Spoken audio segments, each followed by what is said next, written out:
আজ বিকাল অনুমান ৫ ঘটিকার সময় স্থানীয় লোকজনদের মাধ্যমে আমরা সংবাদ পাই যে কিছু এক লোক, ফয়জুর রহমান নামে এক লোক কিছু মেয়াদ উত্তীর্ণ পণ্য এবং অননুমোদিত কোম্পানির মালামাল সাধারণ মানুষজনদের নিকট কার্ডের মাধ্যমে বিক্রয় করছে।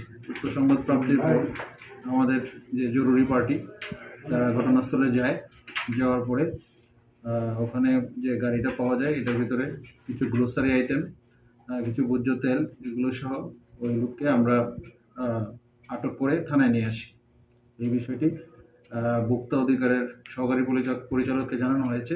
তারা আগামীকালকে আসবে, আইনগত ব্যবস্থা গ্রহণ করা হবে। পাশাপাশি যাকে আটক করা হয়েছে তার একটা অভিযোগ আছে যে এখানে কিছু লোক মব সৃষ্টি করে তার কাছ থেকে ৫৫,০০০ টাকা নিয়ে যায়।